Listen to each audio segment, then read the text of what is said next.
as Amy said, we're here to explore the incredibly complex but incredibly important relationship between the editor and the director.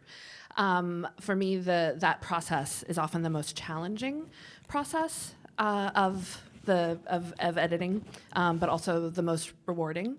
So we're here to talk through, I think, both process on the editor's side and the director's side, and kind of what we've encountered through different projects, the challenges of it, the rewards of it. We're going to kick it off with a couple clips.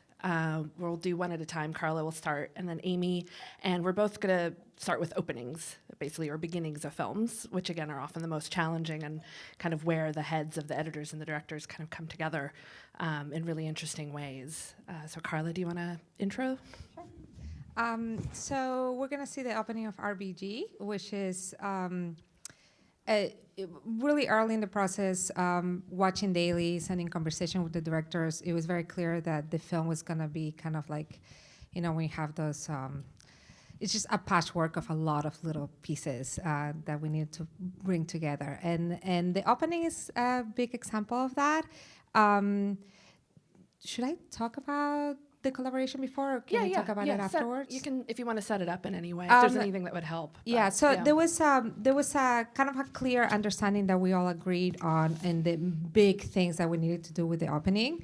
One was to really kind of set up RBG as this rock star that most of us know her, and then hint in a very strong way that there was a lot more to her story, and that we were going to focus specifically on her fight for gender equality. So those were kind of like the big picture ideas that we all, agreed on at the beginning. And then later on, the directors kind of threw some curveballs at the whole process, especially at the very, very beginning. They really wanted to hear how conservative men looked at her before we went into, notorious RBG, and they really wanted to see if we could incorporate her love for opera. So, so there was just like a lot of stuff that we needed to do. And this is the result of many, many, many, many, many, many revisions of the opening.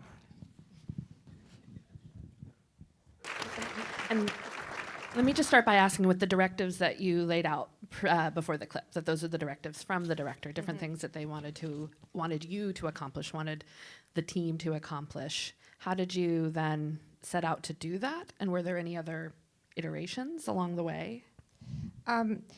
So I took these big picture ideas and kind of like went for the specifics. So I was very involved in like picking the different sound bites.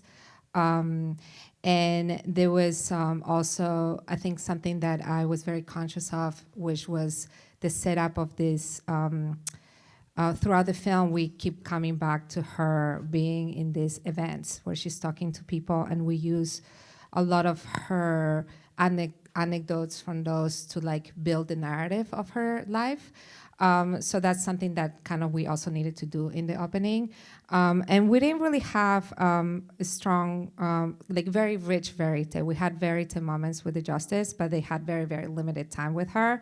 So, we didn't really have, except for like the great workout footage, we didn't really have a lot of verite moments with her that we can pull from.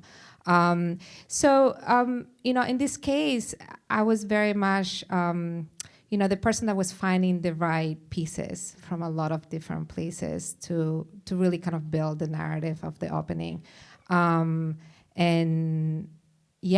We tried to do, I don't know if you guys noticed, but like once you get into the archival, there's all this like fun archival of like the Saturday Night Live stuff. But then when we get to the pictures, there is an arc that you see in the pictures that we're going from like present day, her notorious persona, to the past, like just going back in time with her, as we learned that like she's had this like strong effect on gender equality rights. And then we had already, by the time we were playing with the opening, we had already built these segments using a lot of the Senate hearings. And early iterations of the opening didn't really land us at the hearings. So it felt like we kind of started the film again. So it was, I mean, music a lot of times is like the great equalizer, where like it helps you, do these kind of montagey things in a and like kind of brings stuff together. Obviously, there's lyrics in this music, and that's something that I actually found by just Googling, feminist rappers. And I found this great song that had like the perfect lyrics for her. And, using that as a bed to pull all these different pieces together, but also using the lyrics of the song. Yeah. Also, too, what's something I really appreciate about this opening is you guide us towards what ultimately is the thesis of the film. This isn't just a straight biography of Ruth Bader Ginsburg. You could be looking at a more specific aspect of her work that led to a lot of women's rights cases. And was that something that was laid out from the very beginning as being the focus of the film? Did you know that? So in the early conversations with the directors, and I really, from the first time I interviewed with them, their vision was incredibly clear, and that's something that I've kind of learned, as I'm growing old in this career, learned to ask a lot of questions at the beginning when like the first conversations are happening with the directors, to get a clear understanding what the vision is, and how they've been shooting based on that vision. And with Betsy and Julie, the directors of RBG, that was incredibly clear. So like big picture vision and guidance. I really appreciated how they had been shooting the stuff and what cases they really wanted to focus on. And you can see that in the vision of the opening. Yeah, exactly. Yeah. Amy? Okay, so hi everybody. I'm excited to talk about this because I feel like the relationship between editor and director is like such an essential part of the experience of the edit room, and has become increasingly almost sort of just as important to me how I pick films as the film itself. So with this film, Mavis, I was working with the lovely Jessica Edwards, who is in the room, and like Carla said, trying to sort of absorb what her vision is. What was very clear that was important to Jessica was that, this wasn't going to be a music documentary about somebody who did something in the past, and like let's learn about it and see how she changed music. That Mavis Staples is somebody who has been doing this for 5 or 6 decades at this point, and she's still doing it, and that she wanted it to be very clear that this person is still very much alive today and doing all this work. So openings are really hard. We had to set up, who she is, why you should care, that she's spanned all these decades, that she's still doing this, that her big hit number, but you actually don't know like most of all these other amazing things about her. And so, I eventually cut an opening that like worked. It sort of established that it was sort of going to be a verite film with the opening scene and of her sort of backstage warming up, and then she comes to outstage to the stage, and then I relied on sort of the chorus of voices of famous people like telling you this is why she's so amazing. She's all the list of things where you're like, wow, Bonnie Raitt, and all these people, wow, like, so that was all in, and it was working, and it worked through rough cut screenings, and it was, it worked. But Jessica, she was not that thrilled about it, because she was like, every musical documentary starts with a chorus of voices, and it makes you feel like, like you're just being told something. What was really important for her is that you feel Mavis, and because when Jessica had seen Mavis play live, she was like, I was so moved. I want the audience to feel what I felt. But I was like, I'm sorry, this is a perfectly good opening. I don't know what more. Like, do you know how hard openings are? Like, this works. Like, just let's move on to our other problems. But, she was just like, ugh. She just like did not like this chorus of voices. But I was like, I don't know what else we can do. And at a certain point, we had a rough cut screening that somebody said, like, oh, it's so interesting. Like, the film at a certain point opens up and has more verite moments in it, and it's not really that style isn't really established in the first half. And so that was just like rattling around, like, I don't like that comment, you know? Is there some way we can solve that? But so that was sort of opened me up to realizing, oh, maybe this opening like does have a flaw. So then Jessica had this idea, like we had this footage of her in a verite moment, which we'll show, which became the opening, or the sort of post-title sequence part of the opening to set, and it sort of organically sets Mavis up in through verite, which was a great way to show that this person is still relevant and people adore her, and so you can see that in the scene without being told it. Yeah. So this is what we got. Great. Roll the clip from Mavis. I think the scenario that you kind of told us setting up this is a very classic scenario in the edit room, where the editor has spent days, maybe weeks, putting a scene together that comes from very kind of disparate pieces. And kind of where we come from is always that you don't know how long this took, you don't know how hard this was to put this together, yet somebody that you're collaborating with is saying, but it's just not right, it's just not working. That could be your director, it could be a producer, it could be someone in a screening. And there's something in that that makes you stop and think and step back. And I was wondering if you remembered your reaction to this verite footage when you watched it the first time. Yeah, I mean, the Newport, the footage from that festival is sort of a place that the film ended when they, it's her birthday, and so I sort of thought, well, that's the scene we're using from that footage, and it has a role, and do we really need her singing with? Yeah, it didn't occur to me that would be. You could use that footage in that way. I mean, and so I think that's why when we had to show clips, this was easily the first one that came to mind, because like it really taught me that like, oh, there's many ways to skin a cat, and you have to stay open and have humility when your idea isn't, just like not have ego. And I always think about this because this is a clear. This was a clear example of like, I would have never thought of that. And I actually really do think, and because a lot of the verite films at the end are between her and Jeff Tweedy from Wilco, that it made sense that he was you would be introduced to him early on. And it also bookended how we end up at, her being on the main stage. So, yeah. I kind of want to use that to segue into talking about process.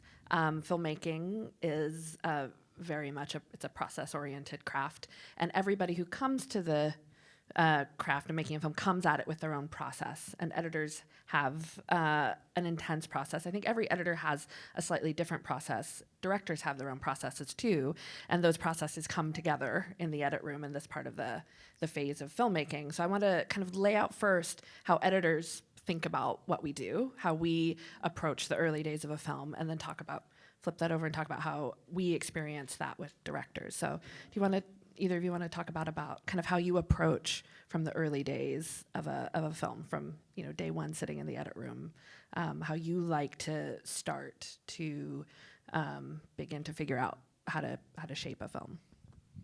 Yes, I'll go. I love to watch as much material as possible. I am the type of editor where I feel like, and this happens a lot, this feeling happens a lot in early days, is that I am learning what the vision of the director is, and at the same time I have like another boss on the side, which is the footage and the raw material, and I feel like sometimes those two things play really well together, where as I'm watching the footage, I'm really seeing ways to really accomplish that vision of that we've been discussing with the directors. And it's just like, oh, we can approach it this way, and this would, give us the feeling that we've been talking about. And sometimes the footage just has a different opinion about what our vision should be. and I just love to have that space in the early stages of the process to have those kind of mental conversations. And I really, really love coming together after I've had space to watch the material and then get a personal take on what we have, and also the possibilities, and really, finding the gems that we can really use.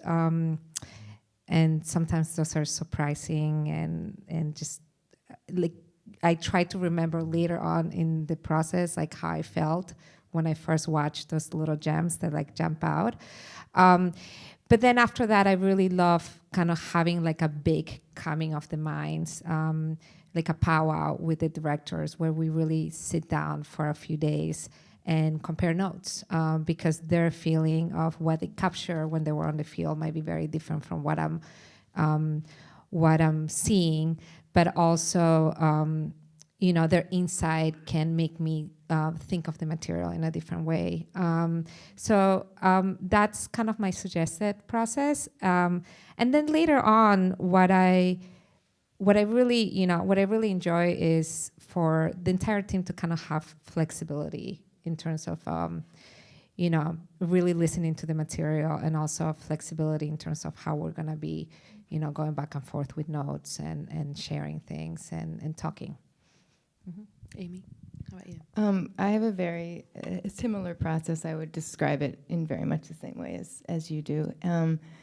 And I think that, so, I mean, if you want to just move on to the next question in a way. Segue. I think that how does directors' processes and how you encounter different processes that I often find that we need to explain our process when we're meeting with directors. Right. And I often don't ask the director what their process is. So I'm curious how you've encountered different processes and how those kind of work together. Sometimes that is the challenge, is figuring out how to meld process. Well, I had one experience where in the interview process, the director asked me my process, and then she told me her process, and I thought, well, that's interesting, and then once we got through the dailies of watching, then it was her process that we were supposed to follow. And so from that experience, in the interview process, I'm really clear about sort of what I need and the amount of freedom I need. But I have worked with so many different directors that sort of make me access a different part of myself and adjust my process as far as sort of how much they're around. And so I think I just try to be as transparent as possible. Like, I want them to be as involved as they are interested in being involved. Like some people have full-time jobs and can only check in sort of once a week, and some people are in the next room every day. And I think when I was starting out, I was sort of worried about the person in the room next to me all the time. And now I've done it a few times where I'm like, this is actually wonderful to have them, a stone's throw away. But just because they're there, I can still sort of give the edit room, like, protect the freedom of the creative process. So I'll usually let them know, here's what I'm going to work on this week or today, and this is likely when I'm going to have something for you to see. And usually it works. And some people are like, it's really a scary thing, I think, to be a director and to sort of, have taken the risk to make the film and spent all the time fundraising a lot to pay you, and here they just dump all of this stuff. And so I want it to sort of work. I try to absorb do whatever I can to let them help me understand what their vision is. Yeah.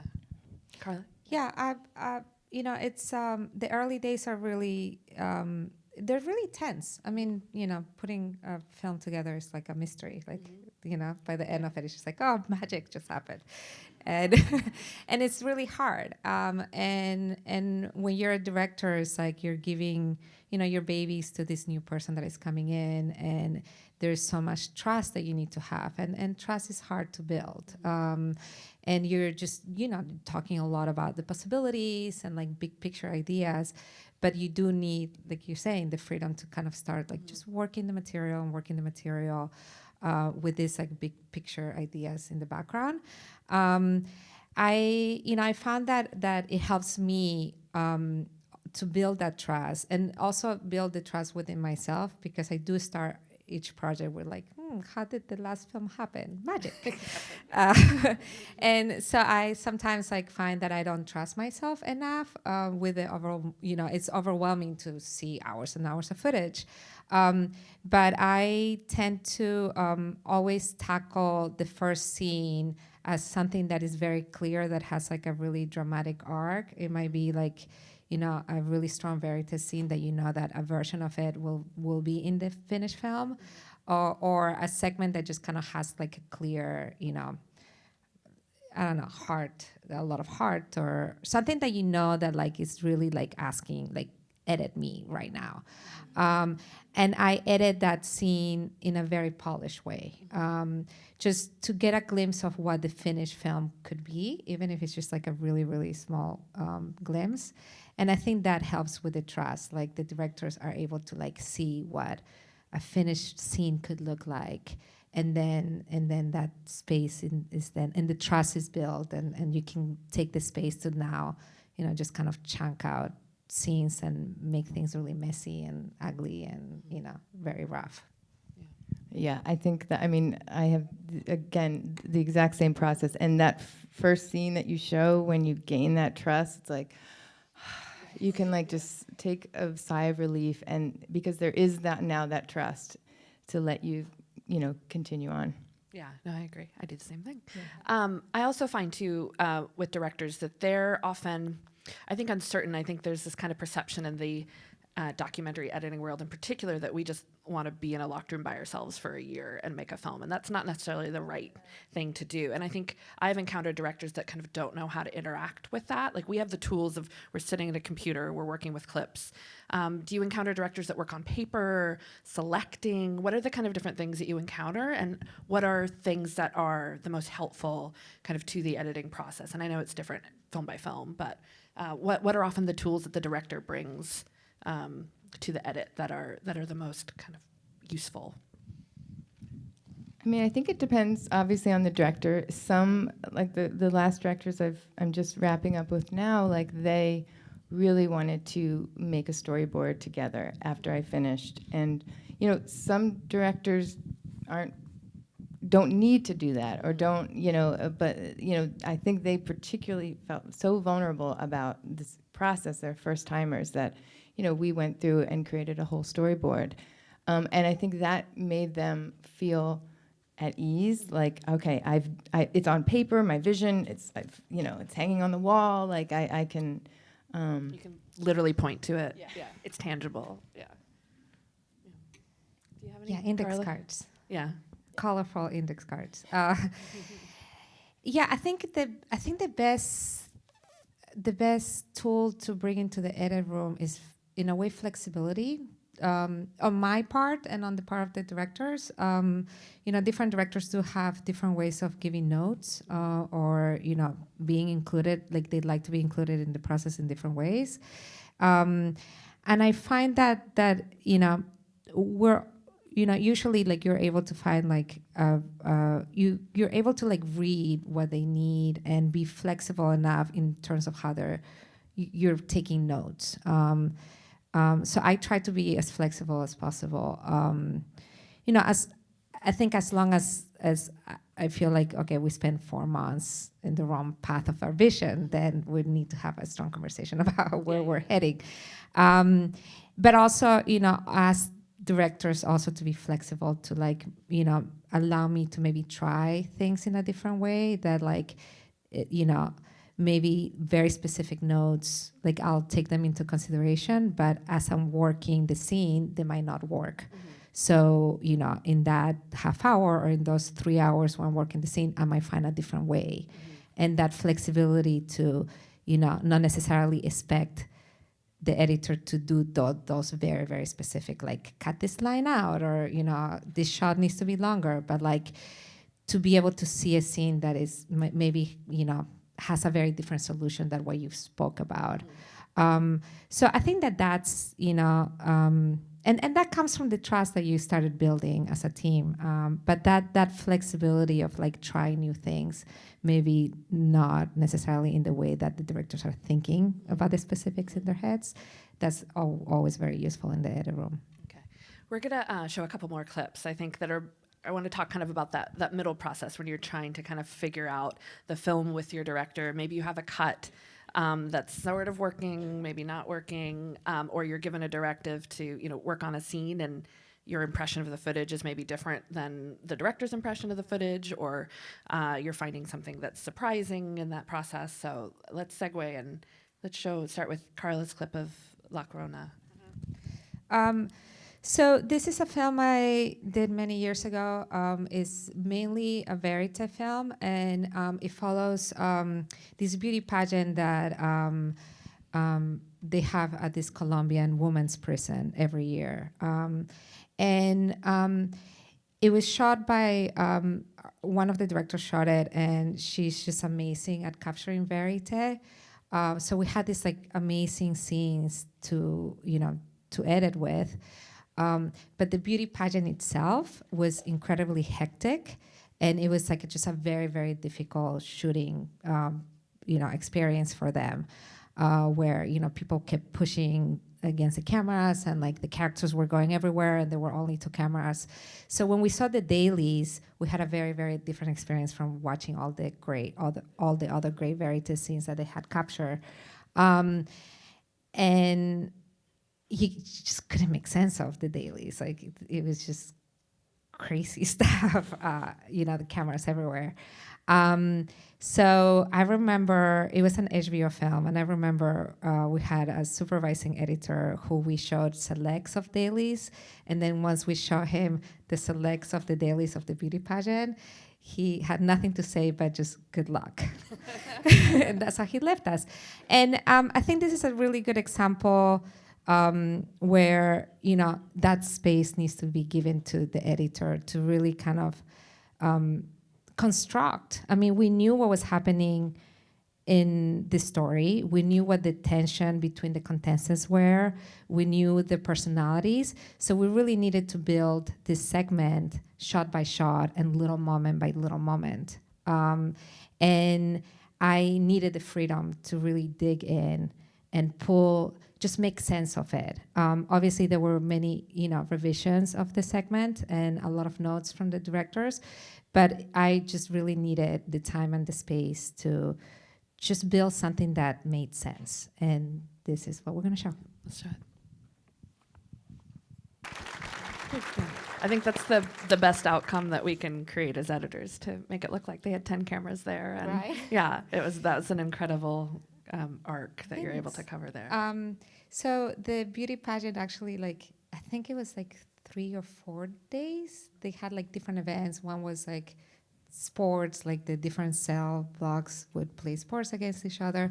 So we actually a lot of those shots are from different days to build. The woman coming out of their cells to get to that place of the stage.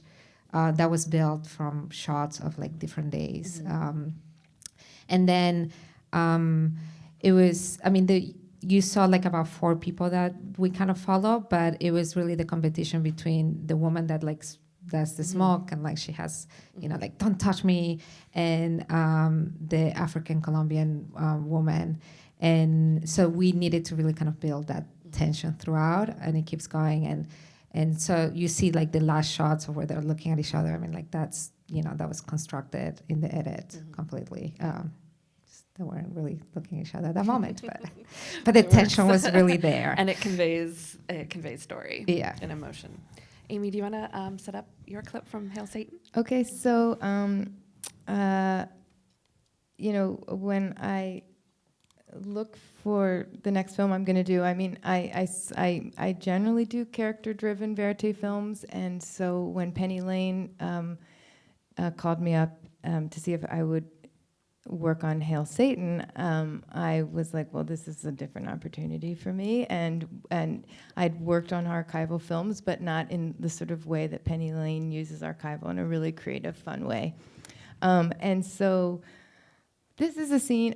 This scene kind of represents a lot of the sort of how we collaborated on this. With also, it was the first time I co-edited anything with Aaron Wickenden, who did Mr. Rogers and many other amazing films, and he actually had more of a background of playing with archival in fun ways. So, but I was the first editor on, and this is a scene that Penny had come up with the treatment for the film, sort of not we're going to start here and go here, but these are the moments, these are the ideas, this is what I think is important. And this scene was never, she had interviewed characters about it, but it was never part of the treatment, and and for very good reasons. It sort of didn't seem to fit at first. But after I watched the material, I was like, this is too funny not to try. And so this was it. And Penny really is a director who's very creative, and I think because she's so creative, she wants to give editors space to play, to experiment. She wants to be surprised. So she was very delighted by this, and it went through many iterations.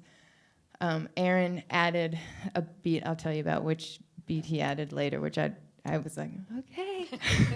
So anyway, but it was sort of I cut the first pass, Aaron cut the second, I probably cut the third, and back and forth, and then there was too much detail in it, and then Penny cut a version of it, and so it was a really organic collaboration where we all had our hands on this. Okay. In every scene in the film. Yeah. Let's watch this clip from Hail Satan. Aaron added the testicles. Yeah. That was my assumption.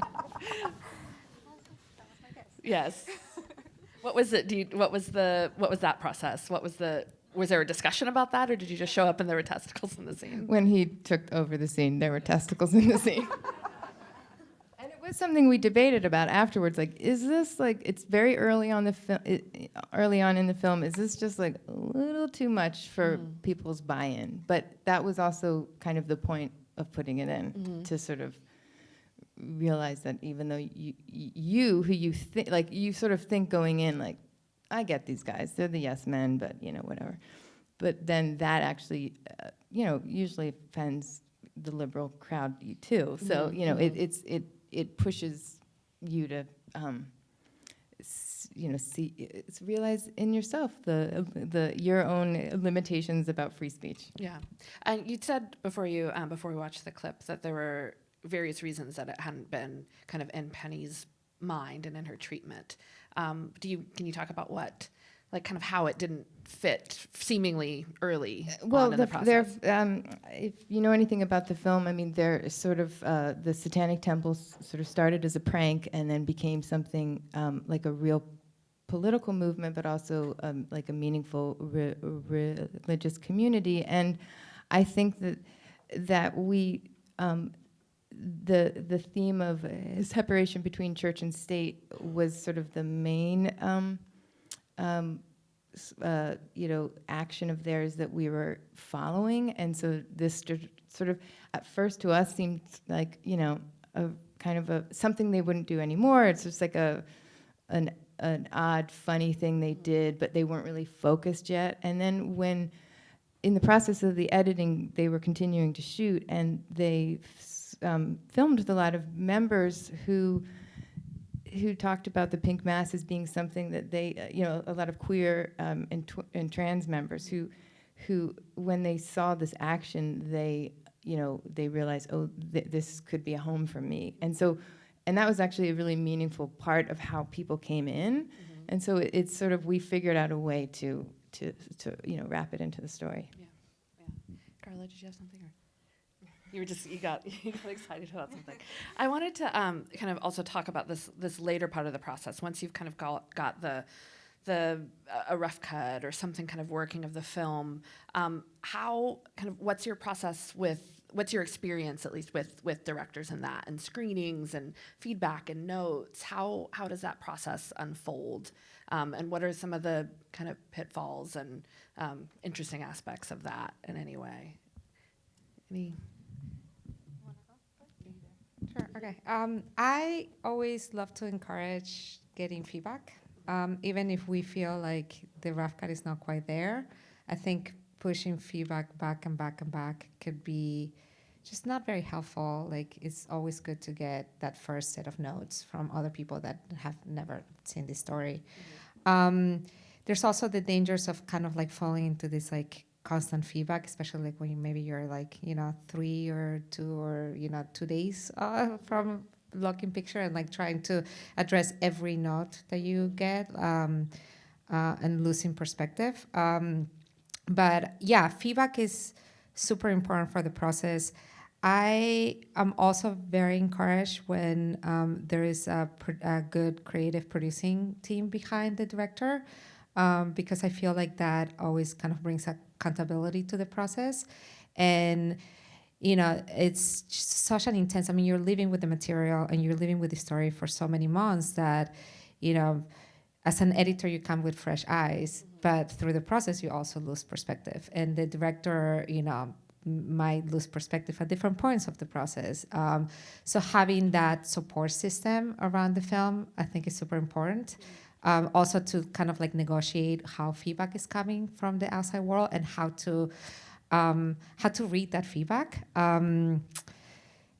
Yeah, and I find something that I think you were talking about earlier, that I feel like once I've been in the film for that long of a time, that I feel in the later stages of the film, the directors always kind of bring the heart back into the story.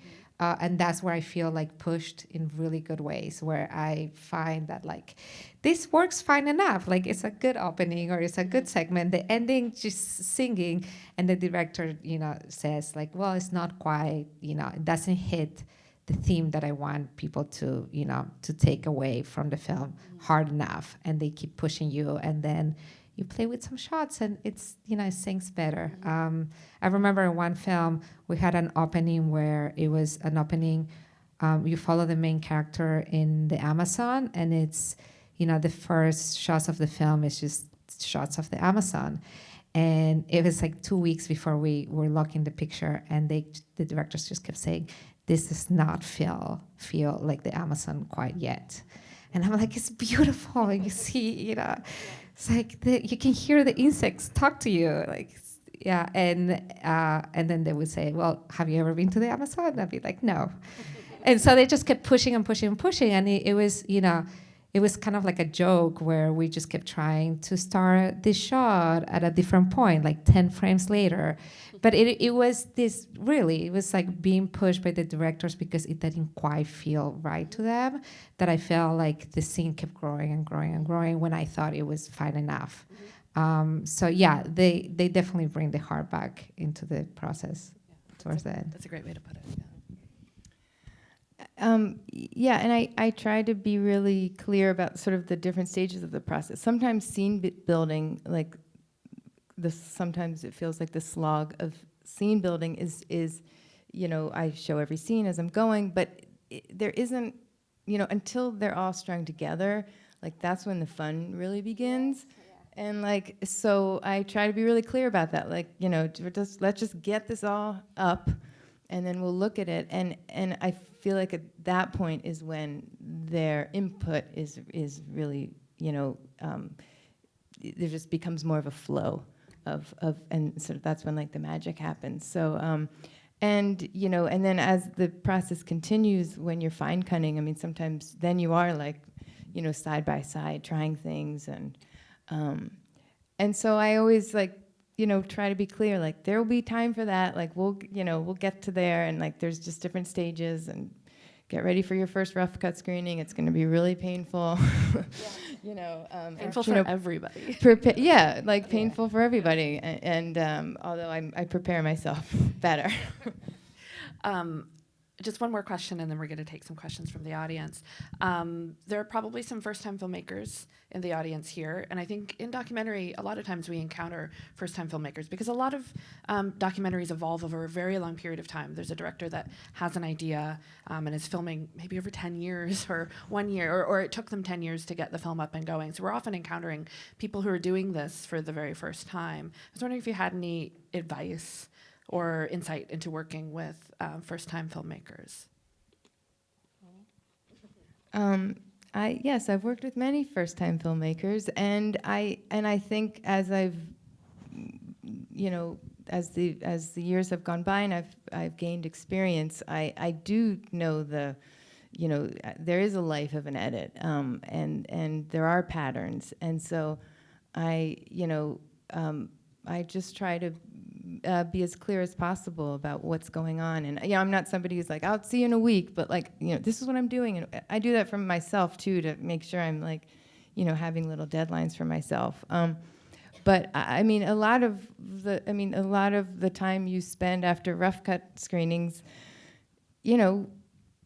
it's usually a pretty gutting moment, and especially for a first-time director who's never experienced that before, and talking to them about notes and how to ask questions to get the right notes. If people are giving you ideas, try to get to what the problem they're trying to fix. And so I think it's really helpful to set as many expectations so they understand that as painful and joyful as the process is, this is part of the process.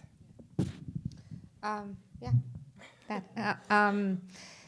would say ask a lot of questions at the beginning from your team. Again, if you can, find a support team that maybe has more experience than you do, that's always incredibly useful. But when you're starting to talk to editors, just ask a lot of questions about process, and watch their films. Don't just go by the credit of, if they got into a big festival, but really, really get to know their work, because there's definitely, I think there's definitely a signature, and you can feel also a little bit of the voice of the editor in the work that they've done. When you're finding the right match for you. And as much as you can, trust the process, that it will get done, even if you don't see a finished film in the first 4 to 5 months of the... Exactly. It's our job to get it done. Yes. Are we ready for some audience questions? Yeah? Okay. See in the front here. I have a question. If you have finding that a director gives a lot of fine-cutting notes or specific notes, when you feel like bigger things are necessary at that stage that you're in, or how do you navigate something? So the question was, if you're getting a lot of fine-cutting, small tuning notes from a director, whereas you're maybe more concerned with bigger picture things, how do you navigate that? Yeah, I think that sort of happens within those first couple scenes that you cut. And it's it can bump me or annoy me, if somebody's giving me fine cutting notes right at the beginning. But that's why I try to frame, this is rough. This is really, really rough. We're going to do all these things to make this better. But we'll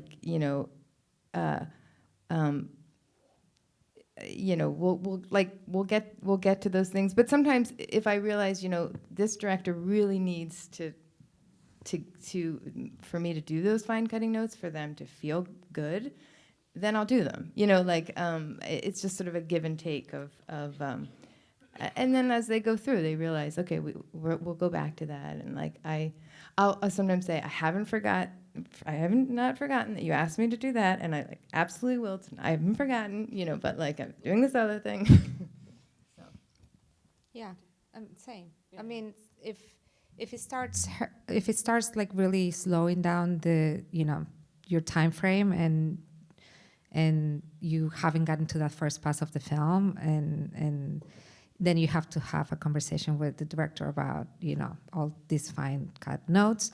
It's helpful sometimes to write them down, so to make sure that like they exist someplace, so that we're not gonna forget. In a Google Doc that you can share with the editor. So yeah. Great. Any more? Woman right there. Sorry. So my question is about when you're editing something that, the director has this very clear vision about, but maybe the footage isn't there. How have you had that conversation, or do you just try to like make do with the footage? Yeah. So the question is, when the director puts forward a vision and you've screened the footage and that vision isn't necessarily in the footage, how do you handle that? Gently. I mean, if it's like, are you talking about a scene specifically? I mean, if it's like bigger structural things, there's always a conversation that is happening, and I think that comes back to the flexibility that I was talking about. I find that like you can get stuck in like talking about notes sometimes. Like, let's discuss it. This is my argument for like going into these notes, and then the director gives you the argument of like why they think something that they're thinking about is gonna work, and you just have to try it. I mean, you can spend like 2 days talking about it, and it might be faster to just like chunk it out and see it play out in like a really rough way. So yeah, I mean, if it's something that we're not gonna know until we just put it on the timeline and watch it together, then let's just do that. All the way in the back. Yeah. Hi. You talked at the beginning about how you want to spend some time just watching all the footage and have that freedom to kind of like get into the material and see where the film is in it. But in the real world, sometimes the budgets just don't allow for that kind of time to let you just spend a couple of weeks just watching. So I'm wondering, how do you feel about projects where the director approaches you saying, I've already cut an assembly of 3-4 hours, let's say, and it already has an arc and a kind of a very beginning structure. Maybe I have another hour of other scenes that are on a bench. Would you feel that that completely undercuts your creative abilities? Would you consider that a deal breaker and you wouldn't want to work on a film? How would you feel about that? Yeah. So approaching something where and that would be with the caveat of not given the time to screen the footage raw and being given kind of something that's already roughed out by a director. I think that I would be open to looking at the assembly and sort of seeing what if I could see a way forward with what was there, I'd be open to that. But I think there are a lot of editors who actually are happy to do that and prefer to do that. Like for me, I would always be like guessing, like, well, what am I missing? And so it would likely be something that I personally wouldn't choose to do, but I know plenty of people who would. Yeah. There's people that come in that like to come into projects where there's already a rough cut of the film. But I don't know. I feel like I'd love to know what my options are for finding solutions that this, when the structure is not working, that like I have some kind of knowledge of where I can go to think about solutions, or, like good potential for new scenes, stuff like that. Great. We have time for one more. That's from the side of the room over here. Yeah, in the front row. So I consider the director-editor relationship almost like a temporary marriage, and sometimes those marriages don't work out, deeper in the process than you would like. Have you guys had that experience, and how have you found a way to like gently divorce, or Yeah. So the or cautionary tales of how to like fix that relationship? Yeah, so the question, it's a great, I hear that often described, the director-editor relationship as being like a marriage, a temporary marriage, and if that marriage isn't going well, how do you handle that? It's a very good question, challenging question. What is it, conscious and conflict? I mean, I don't think there's a gentle way of doing that because, I mean, it can be very amicable. I mean, sometimes it doesn't click. You are, I don't know, personalities, a way of approaching material, or like not an agreement on the vision of the story. But I think it's always painful. I mean, it's painful not to be able to finish a film, and I personally sometimes like really blame myself for not, even when I'm in rough cut state. I mean, I don't often share that with directors. I am doing that now, but if a rough cut really, really like lands flat and like it doesn't work, like I take it really emotionally, like, oh, we're not there yet, and I blame myself for that. So I don't think there's a like gentle way of having that divorce, but sometimes the divorces are necessary for the film to succeed. Any thoughts, Amy? Um, Can you exist in a unhappy marriage Oh, during a film? I mean, I luckily haven't had too many, but I have had one, and it was very painful. And but it was for the health of me. But as unhealthy as the situation was, it was so painful as an editor to walk away from a project, to have invested like your heart and your time, and to walk away was agonizing. I mean, it was like something I never had wanted to do, but it was like a life-preserving choice. But I just wanted to say one last thing that I feel like I just as far as the role of an editor in a relationship with the director is like, at the end of the day, I mean, I really think our job as editors is to be loyal to our directors, and that doesn't mean like being yes men. It means being able to question and challenge, but like you're really you want to be loyal to what they want. And when we were talking about like if the footage isn't squaring with their vision, it's like there's usually something about what made them want to make this film, like the essence of that, of what they want people to feel, that you can probably get to accomplish, just not in the way they thought. Mm-hmm. And so when that happens, that's sort of what I hope for. Great. Thank you so much, Amy and Carla. And thank you all for those questions. Those are really great.